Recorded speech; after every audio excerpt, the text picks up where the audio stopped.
verso de número 1 ao verso de número 6. Diz assim a palavra do Senhor: houve fome naquela terra, como tinha acontecido no tempo de Abraão. Por isso Isaque foi para Gerar, onde Abimeleque era o rei dos filisteus. O Senhor apareceu a Isaque e disse: não desça ao Egito. Repita comigo: não desça ao Egito. E o texto continua dizendo: procure se estabelecer-se na terra que eu lhe indicar. Permaneça nessa terra mais um pouco, e eu estarei com você e o abençoarei. Porque a você e aos seus descendentes darei todas essas terras, e confirmarei o juramento que fiz a seu pai Abraão. Tornarei seus descendentes tão numerosos como as estrelas do céu, e lhes darei todas essas terras. E por meio da sua descendência todos os povos da terra serão abençoados, porque Abraão me obedeceu e guardou meus preceitos, meus mandamentos, meus decretos e minhas leis. Assim Isaque ficou em Gerar. Senhor, em nome de Jesus, que nessa noite a Tua palavra ela venha de encontro ao nosso coração. Que nos próximos minutos, Deus, o Senhor possa explodir o nosso coração com a Tua presença e trazer as respostas, sejam elas boas ou ruins, duras, diretas ou não, sobre o nosso coração, mas que a Tua palavra traga uma transformação sobre nós, em nome de Jesus, amém e amém. Para quem não conhece, Isaque, ele é uma figura muito importante do Velho Testamento, dos patriarcas. Isaque, ele é uma figura importante porque ele é filho de Abraão. Pastor, quem é Abraão? Abraão é um homem a qual em Gênesis capítulo 12 Deus disse: sai da sua terra, da sua parentela, vai à terra que eu lhe mostrarei, e de ti eu farei uma grande nação, você vai ser uma bênção. Abraão, um homem obediente, ele sai da sua parentela, ele sai do meio do seu povo, ele vai no caminho e ele começa a prosperar muito, irmão. Porque uma coisa é certa: quando você obedece à voz de Deus, uma prosperidade do céu vem sobre a sua vida, não tem como negar. Obediência ao Senhor vai gerar uma transformação na sua vida. Tem um grande pastor, um grande homem de Deus, filósofo da nossa época, que diz: santidade atrai prosperidade. É só você vir aqui às quinta-feiras que você vai aprender no EDC. Pastor Marco Melo fala isso. E é muito interessante que Abraão, ele obedece, ele sai sem rumo, ele sai sem para onde que eu vou, ele sai obedecendo. Conte as estrelas, assim será a sua descendência. Conte as areias do chão, assim será a tua descendência. Um homem que sai em obediência ao Senhor. Um dia Abraão, conversando com o Senhor, disse: mas quem vai ser o herdeiro de todas as minhas posses, de todas as minhas riquezas? Vai ser o meu servo? O filho do meu servo vai herdar tudo isso, Senhor? E Deus disse para ele: você vai ter um filho, o filho da promessa. A sua mulher Sara vai te dar um filho, e o nome dele será Isaque. Sara, toda incrédula, por já ser velha, ela disse assim: isso é impossível. Ela deu risada, ela não acreditou. Mas Deus, ele cumpre as suas promessas, porque não existe nada que é impossível para Deus. Você não está entendendo o que eu estou falando? Não existe nada impossível para Deus, nada. Se você tem uma promessa de Deus, continua crendo e confiando, porque não existe nada impossível para Deus. Deus pode todas as coisas, amém? Ele pode pegar uma mulher que não tinha vitalidade nenhuma e fazer ela uma alegre mãe de filho, independente da idade, independente da forma. Deus realiza milagres. E eu já fiquei sabendo que no congresso de mulheres, algumas mulheres receberam uma palavra que vai engravidar, amém? Eita, aleluias, arabaxê. Mas assim, homens, trabalhem também, tá? Não é só, estou vivendo em busca da palavra. Não, você tem que se posicionar mediante a palavra, amém? Volta para cá.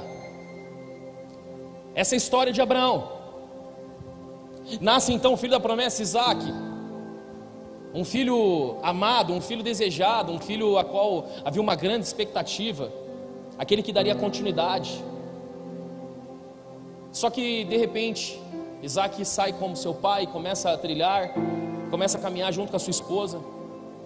E aí chega um momento que vai chegar na vida de todo mundo, irmão.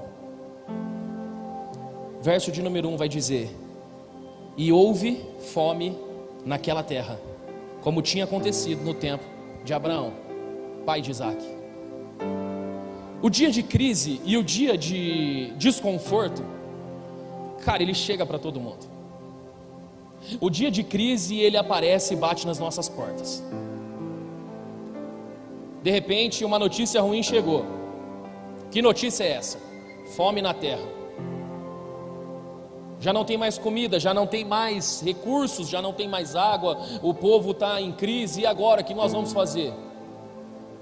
Mas Deus libera uma palavra sobre Isaac. Ele diz assim, ó: não volte ao Egito, não desça ao Egito.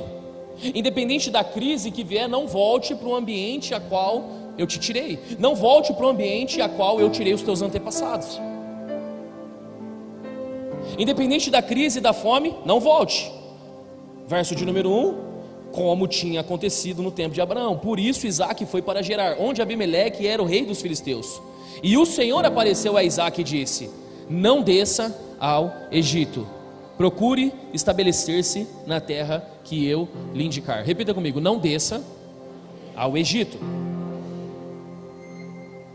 O Egito, na tipologia bíblica, irmão, ele representa o mundo, o pecado. Na tipologia bíblica, representa a vida a qual nós somos tirados. Representa a escravidão. O povo hebreu ficou escravo no Egito. Moisés se levanta como um libertador e tira o povo do Egito, uma terra a qual eles não devem voltar nunca mais. E ali acontece a primeira Páscoa. Páscoa significa a saída da escravidão para a liberdade. Então, na tipologia bíblica, Deus está dizendo: não volte para o Egito, não vá para o Egito, não desça ao Egito. O Egito não é um lugar bom, o Egito não é um plano que eu tenho para a vida de vocês. O Egito não é o lugar que eu quero que você esteja. Egito não é um lugar prazeroso, não é um lugar aonde você deve estar. Qual é o grande problema, pastor? O grande problema é que quando uma crise aparece na nossa vida, a primeira coisa que nós queremos fazer é descer ao Egito, é voltar às antigas práticas. E eu não falo somente sobre práticas pecaminosas de voltar a beber, usar droga, ou se prostituir, ou fazer coisas do tipo. Mas eu falo de práticas aonde você começa nas pequenas coisas, voltar a falar mal das pessoas. O momento de crise chega na tua vida e de repente você já se vê falando mal de pessoas novamente. Você se vê se vendendo de formas que você não deveria mais estar se vendendo. Vendendo a sua dor, vendendo a tristeza da sua alma. Você começa a se comportar com o comportamento do Egito, de um lugar que Deus lutou para te tirar. Quem está entendendo o que eu estou pregando? O Egito não traz crescimento, o Egito não traz prosperidade. O Egito não é um lugar bom para você estar lá, irmão. Deus te tirou do mundo, amém? Não volte para lá. Deus te tirou de um casamento destruído. Não destrua novamente o seu casamento porque a crise chegou. Deus restaurou as tuas finanças. Não jogue tudo a perder, porque o dia está difícil, a vida está em crise, as finanças estão difíceis, então eu preciso fazer algo. Sabe quem é que um dia, vendo a crise chegando na sua vida, tentou fazer o que fazia antigamente? O nome dessa pessoa é Pedro. Em João capítulo 21, abra lá comigo. O verso de número 3.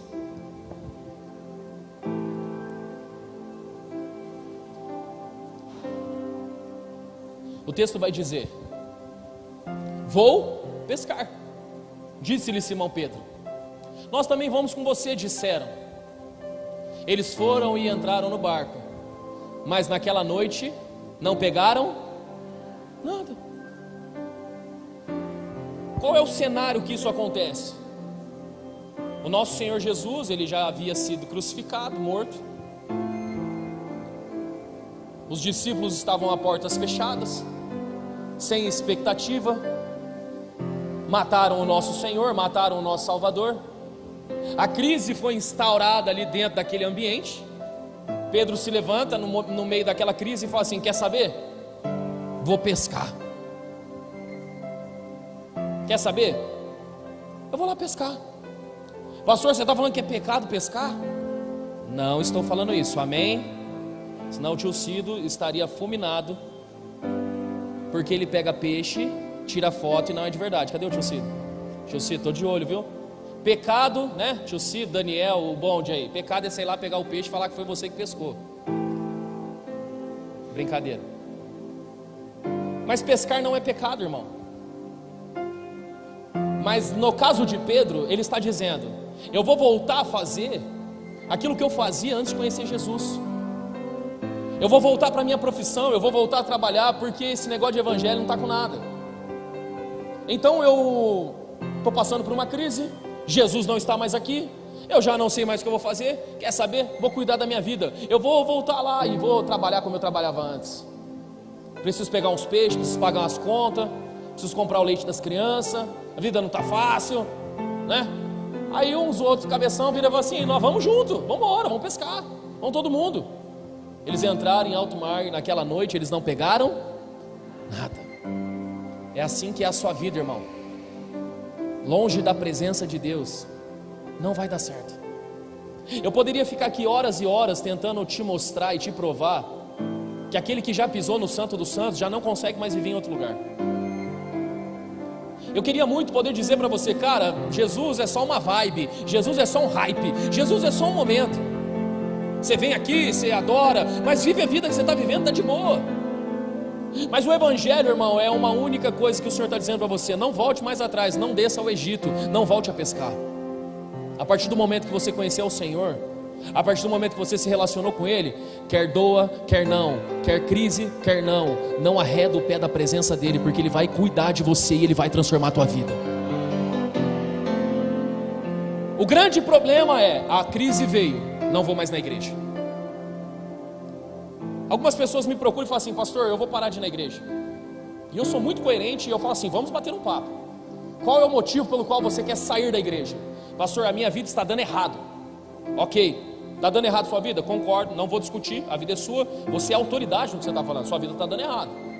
Aí eu faço uma pergunta: vai melhorar ou piorar se você estiver fora da igreja? A pessoa fala para mim assim: vai piorar.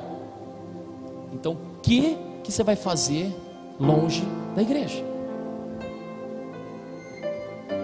Todos nós sabemos que longe da presença, irmão, vai dar errado. Eles foram pescar e não pegaram nada naquela noite. Eles não pegaram nada. Até quando você vai ficar tentando construir as coisas, realizar os teus sonhos, desenvolver aquilo que Deus tem para você fora dele? Não tem como. Fora da presença de Deus, nada acontece na tua vida, irmão. Nada acontece. Ah, pastor, mas eu vou tentar. Meu irmão, pode ir, você vai voltar para o mesmo caminho, e você vai chorar do mesmo jeito aqui na frente, e você vai voltar para a presença dele, você vai voltar para o altar. Não tem outro lugar. Não tem outro lugar. A crise, ela não pode te parar. A crise, ela não pode definir quem você é. Queria muito que nós jogássemos aberto aqui. Vamos tentar trocar uma ideia, vamos tentar achar um ponto teológico que te permite ir viver o mundo lá, e depois você volta e está tudo certo. Queria muito, mas não tem. Ninguém prospera longe da presença, irmão. Ah, pastor, mas eu conheço alguém. Irmão, uma experiência individual não define doutrina. Esse alguém que você conhece hoje, aparentemente ele pode estar bem, mas você não sabe como vai ser daqui 2, 10, 20 dias, 30 dias, ou daqui 1, ou 2, 3, 4 anos. Quantos de vocês conhecem pessoas que você olhava e falava assim: uau, eu quero muito ser como essa pessoa? Passados 5 anos, você olha e fala assim: nossa, nunca que eu queria ser assim. Quantos de vocês já pensaram assim? Só esse lado aqui, ó. Esse lado aqui, acho que ninguém pensou. Não tem como. Se você está entrando aqui hoje, e se você colocou o seu pé aqui hoje, saiba de uma coisa: não existe prosperidade longe da presença de Deus, irmão. Eles foram e não pegaram nada. Eles foram e não cataram nada, não encontraram peixe. Ninguém prospera, irmão. Eu não tenho tempo aqui, mas eu quero rapidamente descrever com vocês esse texto de João 21, mas não é o foco da minha pregação. Mas a Bíblia diz que nesse mesmo instante, Jesus vem andando sobre a beira da praia. E Jesus, ele faz uma pergunta: ei filhos, vocês têm alguma coisa para eu comer? Um discípulo olha para o outro desesperado e fala assim: eu acho que é Jesus, é o mestre. A Bíblia diz que eles entraram em desespero. Jesus disse: joguem a rede para o outro lado, para o lado mais fundo. Algo que aconteceu também em Lucas capítulo 5. Um filme começa a passar na cabeça deles.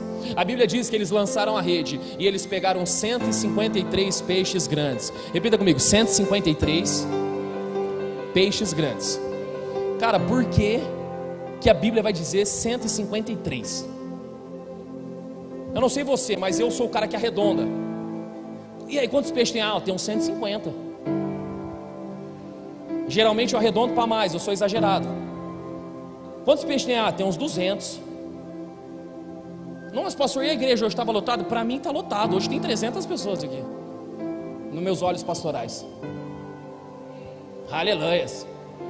Aí a Mardegã manda a contagem lá, sempre eu falo para ela, na briga direto, foi Mardegã, tá errada essa contagem aí.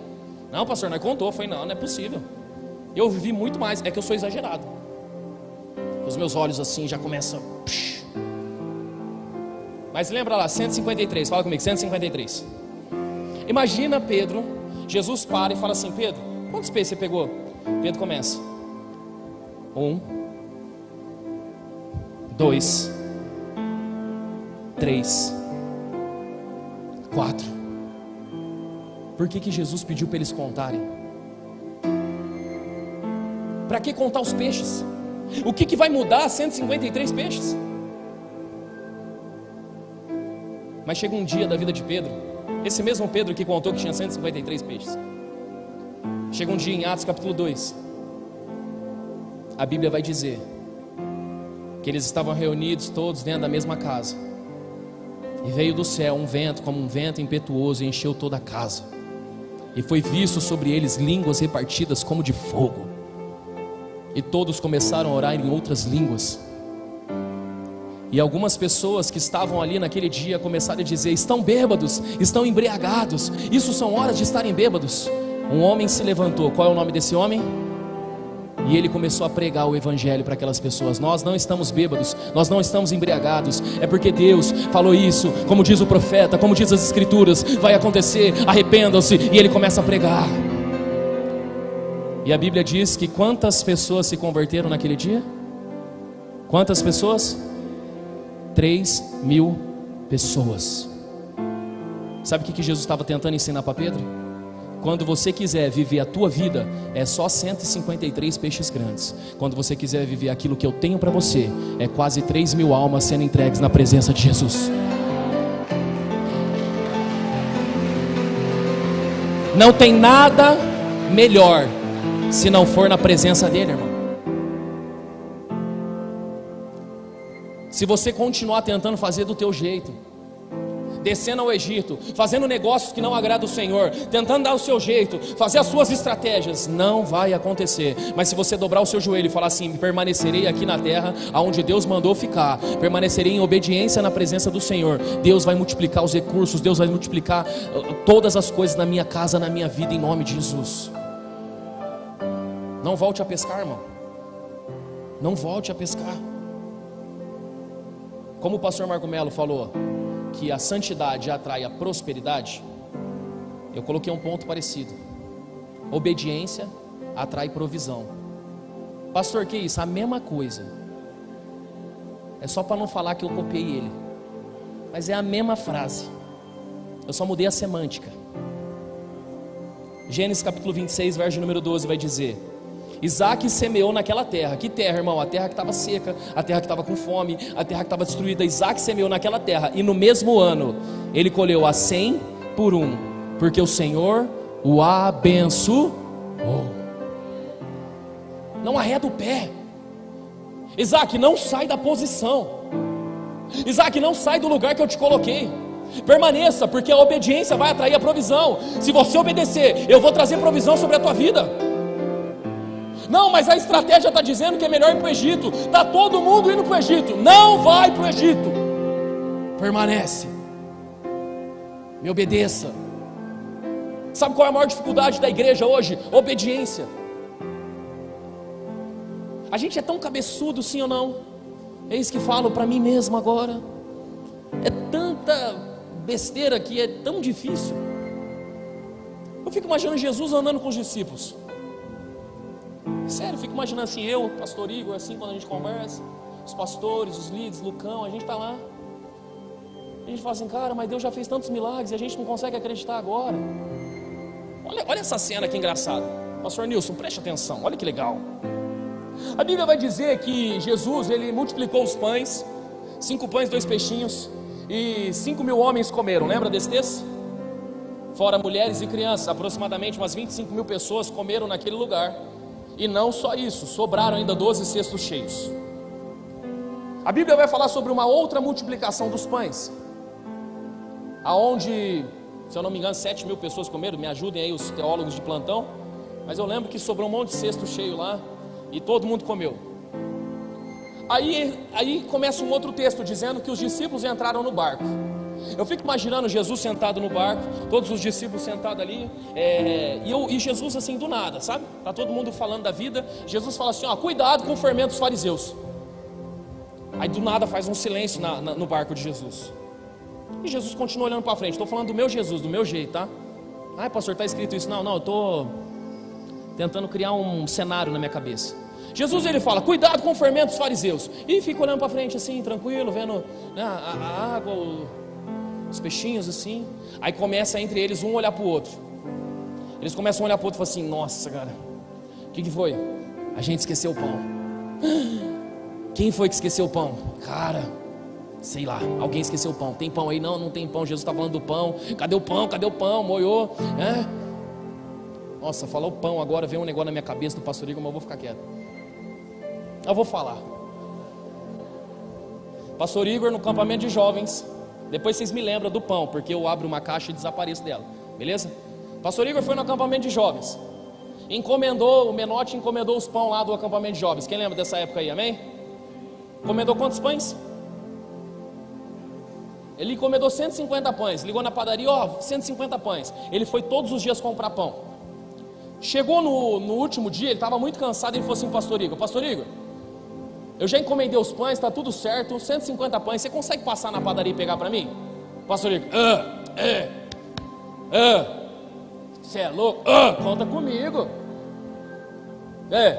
Pode deixar que eu pego. Pastor Igor, não erra, a padaria é essa tá a localização. Não, pastor Igor, Igão, vulgo Igão. Pode deixar que eu vou.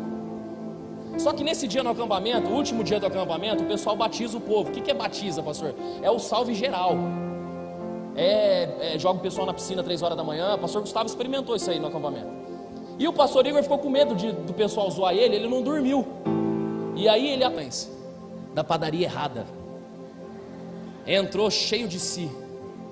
A mulher da outra padaria ligando, tem que buscar o pão, cadê vocês? Irmão, resumo, pagou 300 pães. Não, assim, o homem com pão não dá certo. Falei para ele num outro acampamento, isso aqui é outra história. Vamos lá, só para rapidão, que eu estou emocionado hoje. Pastor Igor, você consegue comprar o pão do cachorro quente? Pastor. Falei, mano, você já errou no bagulho da compra dos alimentos aqui. Nós tinha que levar tantos arroz, tantos feijão. Você falou que não tinha e estava tudo dentro do seu carro lá que você não viu. Você consegue comprar o pão? Você acha que eu vou errar nisso aí, pastor? Confia em mim. Ele falava assim, eu sou tipo aqueles moleques que não sabem jogar bola, mas se o pai confia, eu vou. Então eu estou confiando em você. Começo de igreja, primeiro acampamento da igreja. Foi lá na Bambini, pegou as caixas de pão. Na hora que foi passar o pão, a mulher olha para ele e fala assim, tudo certo, senhor, 150 pães de hambúrguer? Ele, moça, você me salvou. Ele ia comprar pão de hambúrguer para fazer cachorro quente. Irmão, se ele chega com pão de hambúrguer lá, não, eu ia matar ele aquele dia ia ser o terror. Pastor Igor, você podia fazer um podcast só das bênçãos, só dessas coisas. Você pode falar aquele lá que você deu detergente para a menina beber? Nesse acampamento, presta atenção, já nós volta. Me lembra do pão lá, já nós volta. A gente no acampamento de jovens, e a gente prepara uma mesa para quem vai pregar, né? É uma cultura nossa, né? Prepara uma mesa. Falei, pastor Igor, a menina tá vindo cantar aqui na igreja, no acampamento. Cara, pega o leite ali, já coloca leite para ela, já corre atrás do pão, eu vou lá preparar a mesa. Demorou? Pastor, que é eu? Falei, mano, então não erra nisso. Você já errou no pão de hambúrguer. Pelo amor de Deus, faz o negócio aí. Demorou. De repente ele veio com a bandejinha tudo pronto, leite com Nescau, pãozinho, coloca na mesa. A primeira bicada que a menina dá, ela fica sem graça. Ela falou assim, amém, né? Sei que mistério é esse. Tentou beber mais um pouco, falou, nossa. Aí não sei se ela ofereceu para Duarte ou para Rafinha. Falou, mano, você quer experimentar isso aqui? Tá nervoso, né, varão? Resumo, irmão. Sabe quando você vai lavar a louça? Você enche com água, detergente, a caldeira, encheram tudo, água, detergente, colocaram no canto. Pastor Igor achou que era leite com Nescau, colocou para a menina bebeu água com detergente. Qual que é o óbvio? Conferir, sim ou não? Você vai dar uma olhada, tal. Ele falou, pastor, eu sou um servo obediente, você mandou, eu fiz. Voltando no pão. Por que eu contei isso para vocês? Porque os discípulos de Jesus, irmão, era tipo nós. É sério. Eles começaram a discussão entre eles. Jesus solta uma pérola. Pique a aula do pastor Marco Melo. Já viu as aulas dele? Jesus é Deus ou não? Aí você fala, é? Você fala, nossa, pequei, agora acho que não é. É mais ou menos assim que Jesus trabalhava. Eu sei que aluno dele é tipo nós que é discípulo, assim, sabe? Vocês não se contaminem com o fermento dos fariseus. Os caras, nossa, esquecemos do pão, velho.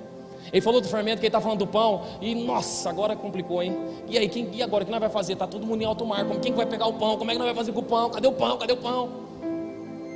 Jesus vira para eles e fala assim, é sério que vocês estão preocupados com o pão?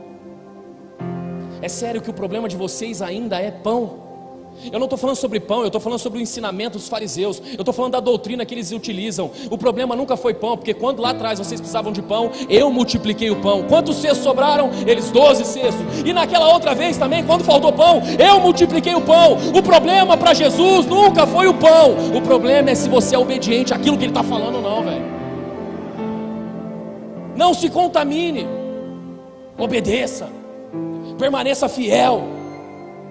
Ah, mas está tudo caindo, está tudo dando errado. Deus vai te prosperar no meio do sofrimento. Deus vai te prosperar no meio da calamidade. Deus vai abrir porta onde não tem porta. Deus vai fazer milagre. Permaneça obediente. Não fique questionando, mas acabou o pão, mas não tem pão. Será que não era de pão? Vocês não entenderam que não é sobre o pão? Vocês não entenderam ainda?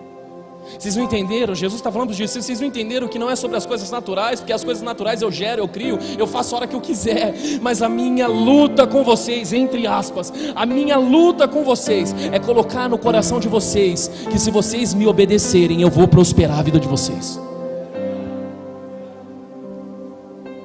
A primeira vez que a palavra prosperidade ou Deus proverá aparece na Bíblia, está lá em Gênesis capítulo 22, verso de número 4 ao verso de número 8. Vai dizer assim: no terceiro dia de viagem, Abraão olhou e viu um lugar de longe.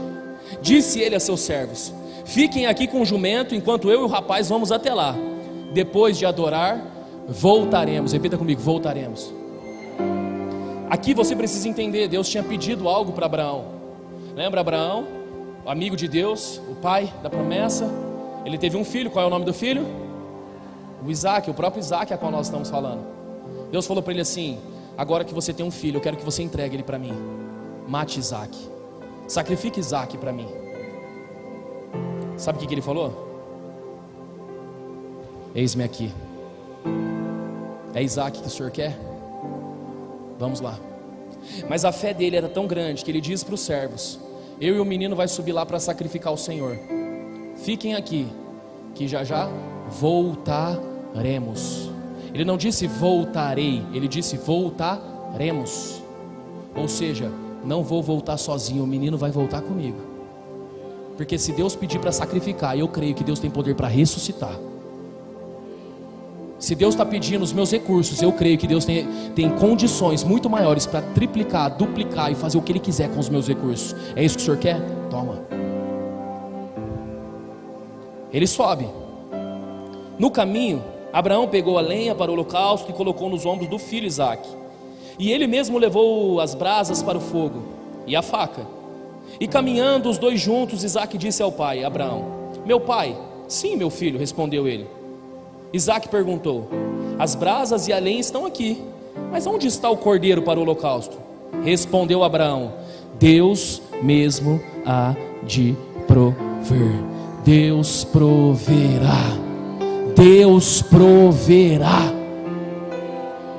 Obedeça, porque a provisão de Deus vai vir sobre a sua vida. Não volta ao Egito, não tenta dar um jeitinho, não tenta fazer do seu jeito. Seja obediente, não volta a pescar, irmão. Permanece, Deus proverá. E se hoje nós estamos pregando sobre Isaac, é porque Deus proveu sobre aquele lugar, em nome de Jesus. Deus vai prover sobre a tua casa, Deus vai prover sobre a tua família. Não vai embora de casa não, marido, Deus vai mandar o recurso. Esposa, não pega as malas, não vai embora não, porque aparentemente pode ter um homem muito melhor lá fora, mas não desce ao Egito. Permanece dentro da tua casa, que Deus vai prover dentro do teu casamento. Deus vai prover dentro da tua casa. Deus vai prover na tua família, Deus vai prover no teu ministério. Ah, eu vou mudar de igreja, porque eu acho que aqui não é mais o meu lugar. Aqui não tem ninguém mais que se importa comigo. Permanece no seu deserto, permanece no tempo mais difícil. Deus vai fazer você multiplicar 30, 60 e a 100 por 1, aí onde você está. Não arreda o pé, não volta para o Egito, não vai embora. O Deus da provisão está nesse lugar, amém? Ele está aqui, irmão. Pastor, o que eu tenho que fazer? Não é sobre pão, é só não se contaminar com o fermento dos fariseus. Não é sobre se preocupar se Deus vai multiplicar o pão, não. É sobre permanecer firme debaixo da palavra dele, confiando e crendo. Deus proverá, Deus proverá. Eu creio sobre a minha casa, sobre a minha família. Será que você pode começar a adorar o Senhor? Será que você pode levantar uma das suas mãos e dizer: eu sei, Ele vai prover, Ele vai cuidar, não vai faltar nada.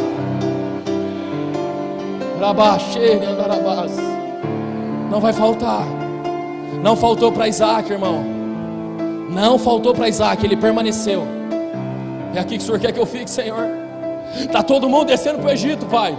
Eu ouvi dizer que lá no Egito existem muitos negócios, fortunas, prosperidade, crescimento. Permanece. Não vá ao Egito, não desce para aquele lugar. Ei, Pedro, não volta a pescar. Porque se você permanecer na presença dele, é mais de 3.000, a próxima foi 5.000, e até hoje a igreja do Senhor cresce, porque alguém lá atrás permaneceu. Agora, se você quiser fazer do seu jeito, são só 153 peixes, mais nada. Vai ficar na beira da praia, vai se decompor, vai se dissipar. Mas as glórias do Senhor, elas são incorruptíveis. Ah, irmão, quem está entendendo o que eu estou pregando aqui nesse lugar? Mas não é fácil permanecer na terra. Não é fácil, porque quando você começa a avançar, o diabo sempre vai se levantar. A Bíblia diz que Isaac, ele permaneceu e ele continuou naquele lugar. Deus começou a abençoar a vida dele, ele não desceu ao Egito. Mas então os pastores de Isaac, eles começam a reabrir os poços de Abraão. Eles começam a cavar naquele lugar. E o Gênesis 14, do 26, do 14 ao 15 vai dizer: possuía tantos rebanhos e servos que os filisteus o invejavam. Eu acho que é importante falar sobre isso, porque inveja, irmão, ela existe. Não estou dizendo que pega, né? Aquele negócio, nossa, sai cruz credo, ai misericórdia. Ai, colocar uma pimenta no meu negócio, aquele olho azul. Pelo amor de Deus, você não precisa disso. Mas isso não anula o fato de existirem pessoas invejosas. As pessoas começaram a olhar e falar assim: mano, esse cara está prosperando aqui. Ninguém prospera nesse lugar, ninguém cresce nesse ambiente. Está todo mundo aqui há anos e ninguém nunca cresceu. Esse cara chegou agora e começa a prosperar. Quem que é esse cara? Então esses começaram a tapar todos os poços que os servos de Abraão, pai de Isaac, tinham cavado na sua época, enchendo-os de terra. Deixa eu te falar uma coisa, irmão. Você precisa aprender a lidar com a inveja, com as perseguições, com aqueles que se levantam para tapar os seus poços. É muito interessante que quando começaram a tapar o poço, sabe o que Isaac fez? Gente, deixa o poço aí, vamos embora, vamos procurar outro. Vamos cavar aqui, ó, deixa eles lá com a água lá, vamos ficar cavando aqui. Sabe o que Isaac nos ensina? Que aquele que viveu na dependência de Deus uma vez, que aquele que experimentou da glória e da misericórdia de Deus uma vez, não precisa mais ficar usando dos recursos humanos e do esforço pessoal para continuar vendo a bênção do Senhor. Ah, pastor, agora está todo mundo tentando fazer isso que você estava fazendo. Cara, faz porque não tem a ver comigo, não tem a ver com a minha pessoa. Eu só recebi porque Deus me abençoou. Vocês estão entendendo, sim ou não? É assim que você começa a avançar e vencer as coisas na vida. É assim que você começa a entender, as pessoas invejosas, elas sempre vão existir. Mas você não pode permitir que aquele coração invejoso entre dentro do teu coração. Isaac olhou e falou assim: é o poço que vocês querem? Fica com o poço. Sabe o que Isaac entendeu? A tua bondade e a tua misericórdia me seguirão, Senhor. Aprenda uma coisa, irmão: a bênção não estava no poço, a bênção estava em Isaac. Ah não, pastor, agora está todo mundo tentando fazer, agora está todo mundo tentando. A bênção não está nas coisas, a bênção está naquele que te chamou, e as bênçãos correrão atrás de você. Elas correrão atrás de você, você entende isso? Você vai para cá, aí a bênção vem e corre atrás de você. Você vai para lá, aí a bênção vem e corre atrás de você. Isaac entendeu: a bênção não está no poço, a bênção está comigo. Não é sobre o poço, irmão. As águas que fluem não importam se são dali. As águas que fluem, as que importam são as que fluem daqui. Aquele que crê em mim, do seu interior fluirão rios de águas vivas. Não deixa as pessoas entulhar os seus poços. Deixa eu falar uma coisa para você: não deixa as pessoas calarem o teu sorriso, irmão. Você está passando por uma crise? Anda assim, ó. Vai cara de louco. Não, a primeira crise que vem você desmorona. Estão tentando, nossa, se tentaram, como que é assim mesmo? Matar os teus sonhos. Desculpa, eu vou parar porque os irmãos do louvor vão ficar muito chateados com o meu dom. Mas assim, se eu cantasse eu ia ser um nojo. Já estou falando assim já. Se Deus me desse esse dom, eu ia falar uma frase e eu ia cantar uma parte. Ficar só aqui, ó. Jogador caro. Pá, pá. Graças a Deus, eu não canto. Irmão, estão tentando parar o teu ministério, estão tentando colocar pressão, estão tentando entulhar os teus poços. Permaneça. O Deus que te sustentou fora do Egito é o mesmo Deus que vai continuar fazendo jorrar água da tua vida, e as bênçãos correrão atrás de você, cara. Permanece, irmão. Permanece em obediência ao Senhor. Obedeça. Mas a gente começa a gerar medo dentro do nosso coração. A gente começa a ficar desesperado dentro do nosso coração. A gente conquista um bem, a gente conquista algo, e a gente já começa a ficar: não vou falar para ninguém, porque se as pessoas souberem, aí vai dar tudo errado na minha vida. Que isso, irmão? Você tem que falar mesmo. Conte as bênçãos. Antigamente nas igrejas era assim: Paz, Senhor, irmão, conte as bênçãos. Aí você fica na sua cabeça: nossa, que bênção que eu tenho para contar. Nossa, estou desviado, eu acho, não tem bênção aqui. Vai, uma bênção, uma bênção. Não tenha medo de falar daquilo que Deus está fazendo na tua vida. Não tenha medo de falar daquilo que Deus está fazendo na tua casa, no teu casamento, na tua família. Porque a bênção não está no poço, a bênção está em você. Por quê? Porque obedeceu, porque permaneceu fiel, porque quando teve que entregar, entregou, quando teve que sacrificar, sacrificou, não arredou o pé, permaneceu firme. Eu creio que Deus tem algo poderoso para liberar sobre a tua vida nessa noite, irmão. Muitos de nós estávamos pensando em voltar a viver a vida que vivíamos lá atrás. Esse negócio do meu ministério não vai dar certo não, deixa eu empreender, eu preciso voltar a empreender, eu preciso arrumar umas coisas aí, as contas estão chegando, deixa eu arrumar minha vida. Não volte a pescar, o Senhor está dizendo para você hoje. Porque pescando pode ser que você consiga pegar 153 peixes grandes, mas se você permanecer na presença dEle, são muitos e muitas almas que vão se render na presença do Senhor. Não desça ao Egito. A obediência atrai a provisão de Deus, mas a provisão de Deus vai atrair os invejosos, vai atrair Satanás para tentar destruir. Se lembre, a bênção não está nos recursos, a bênção não está num poço que foi aberto, a bênção está na presença de Jesus, que flui de dentro de você rios de águas vivas. Se coloca de pé em nome de Jesus, eu quero orar com você.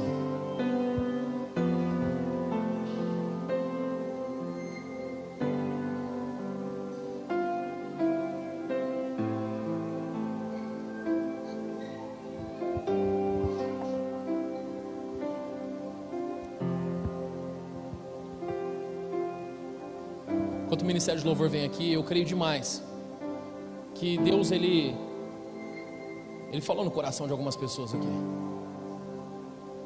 Eu creio demais que Deus tem um chamado lindo para a tua vida. Ele tem algo grande para o teu ministério. Mas você precisa se posicionar. Se posicione hoje. Eu não vou arredar o meu pé da presença de Deus. Não existe prosperidade lá fora. Não existe crescimento fora da presença. Eles tentaram a noite inteira e não pegaram nada. Irmão, o Senhor, Ele tem algo para liberar sobre a tua vida aqui nesse altar. Eu sinto demais que uma oração hoje pode mudar a tua vida. Uma oração pode mudar a tua história. Uma lágrima que cair aqui nesse altar, irmão, pode descer como um meteoro no inferno, libertando os cativos, os oprimidos, salvando a tua casa, salvando a tua família, quebrando as correntes do inferno. Porque uma só gota do sangue de Jesus perdoou multidões de pecados.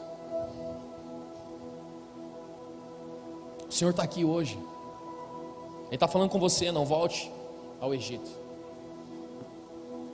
Só me obedeça. Me obedeça. Obedeça, porque você vai começar a ver a presença e a mão de Deus multiplicando as coisas na sua vida 100 por 1, rápido demais, rápido. Se você obedecer, irmão, você vai começar a ver as coisas aceleradas na sua vida. Se você obedecer, as pessoas vão falar assim: nossa, do nada aconteceu isso com ele, do nada aconteceu isso com ela. Não, o nome disso é obediência. Sabe por quê? Porque nos céus já tem tudo preparado para a tua vida. Existe uma dispensa do Senhor lá, dizendo assim: ó, vem e come. Vem, filho, vem e come. Estica o braço, pega e come. Mas qual é o grande problema? O grande problema é que nós não obedecemos, nós não vamos, nós não avançamos, nós não pegamos, nós não comemos. Nós estamos preocupados com o pão. Nós estamos preocupados com o recurso. Nós estamos preocupados com como vai ser. Será que vai dar certo? Nós começamos a fazer contas, nós começamos a fazer a matemática. Mas o reino de Deus, irmão, a matemática humana não funciona. Quanto que é 1 mais 1? Quem pode me falar? 1 mais 1 é igual? Biblicamente falando, não. Ah, peguei vocês, né? EDC, vai. Pastor Marco Melo, segura eu agora que você vai ver.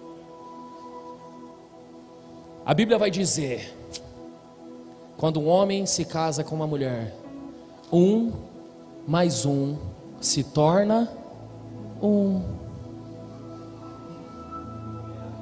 Aleluias. O que seriam 200 denários para comprar pão para tanta gente? 5 pães e 2 peixinhos não seriam suficientes para todo mundo comer.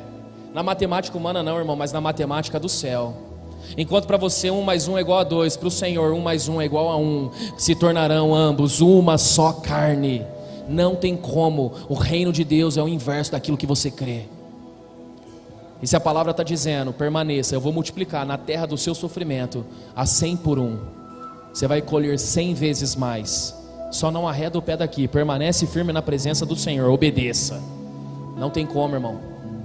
A realidade mostra que no Egito estava muito melhor, que lá estava bombando de negócio, várias caravanas descendo para o Egito, tudo acontecendo. Isaac olhando aquilo dizendo: está todo mundo descendo para o Egito, mas eu tenho uma palavra, e a palavra que eu tenho está dizendo: permanece na minha presença, porque eu vou fazer.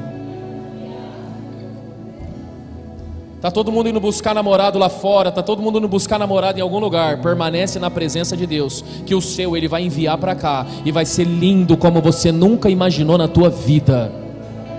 Ah, pastor, mas na minha vida sempre deu errado. Deu errado porque você não entendeu ainda que não é sobre pão, é sobre o fermento dos fariseus. Mas o Senhor Ele está enviando, o Senhor está tratando, o Senhor está cuidando, o Senhor está mexendo em áreas emocionais aqui nesse lugar. O Senhor está trazendo sonhos de volta. A Bíblia vai dizer: se uma árvore que está morta, se as raízes estão secas, se ela sentir o cheiro das águas, ela volta a brotar, volta a ter vida nela. Pastor, o que você está fazendo hoje? Eu estou tentando jogar água na frente de vocês, para que vocês possam fazer assim, ó, Senti o cheiro, eu ainda não estou vendo, mas eu já sinto a presença dele aqui nesse lugar. Algo começa a brotar dentro de você, irmão. E quando algo começou a brotar, você não tem noção do que uma árvore pode fazer na sociedade. Você não tem noção de quantas pessoas são alimentadas através de uma única árvore. O que o Senhor está dizendo aqui não é de árvore que eu estou falando hoje. Eu estou falando com você. Permanece na minha presença e eu vou transformar a tua história. O Ministério de Louvor vai começar a cantar uma canção. Se for para você sair daí do seu lugar, que nem um boca murcha, que nem um cara desanimado ou uma mulher desanimada, fica aí. Mas se você está doido na presença dele, você vai sair correndo do seu lugar. Você vai vir para cá dizendo: eu não arredo o pé da tua presença. Eu viverei os planos que Deus tem para a minha vida. Eu não vou mais recuar, eu não vou mais chorar. Invejosos vão aparecer, vão tentar entulhar os meus poços, mas eu vou permanecer firme, porque a bênção do Senhor me seguirá em nome de Jesus. Sai do seu lugar, vamos adorar o Senhor.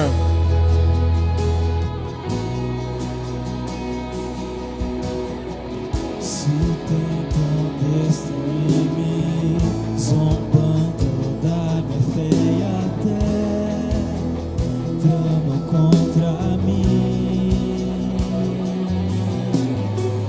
querem entulhar meus poços, querem frustrar meus sonhos e me fazer desistir, mas quem vai apagar o selo que há em mim, a marca da promessa que Ele me fez?